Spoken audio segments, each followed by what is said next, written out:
Il est le fondateur de l'église Fepako, Nzambe Malamu, une communauté qui a essaimé sur tout le territoire congolais et bien au-delà. Un Congolais ordinaire, choisi pour une mission extraordinaire. Alexandre Ayedini Abala, ancien chauffeur d'ambassade devenu apôtre de feu, a marqué l'histoire du réveil spirituel en Afrique centrale. Ce n'était pas un homme de discours compliqués, c'était un homme d'obéissance et de puissance. Un jour, son message fut interrompu par la pluie, mais sa foi fit taire le ciel. Aujourd'hui, je vais te raconter l'un de ces témoignages les plus bouleversants.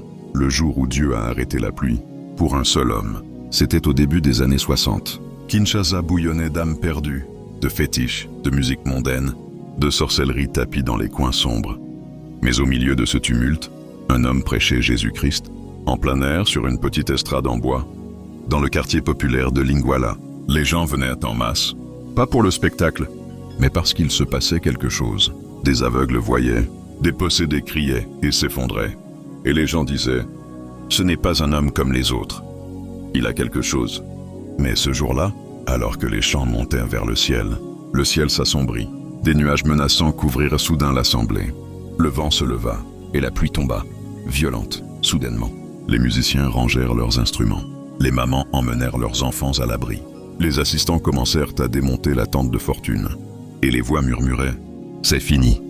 Il faudra remettre ça un autre jour. » Mais Ayedini ne bougea pas. Il leva la main. Il fixa le ciel, comme s'il regardait un adversaire invisible. Et il dit d'une voix ferme, « Seigneur, ce terrain t'appartient.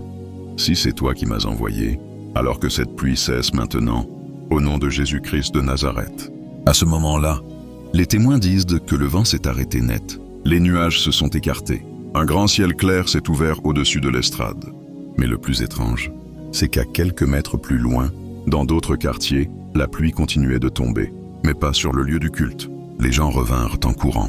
Certains pleuraient, d'autres tombaient à genoux. Et ce jour-là, plus de 200 personnes donnèrent leur vie à Christ. 2 féticheurs brûlèrent leurs fétiches publiquement. Un professeur d'université déclara, « Je croyais à la science, mais aujourd'hui, j'ai vu Dieu. » Ayedini disait souvent, « Si tu vis une vie de sanctification et de prière, même le ciel obéira à la voix de l'homme. » Ce jour-là, le ciel s'est tu. Et la foi a parlé.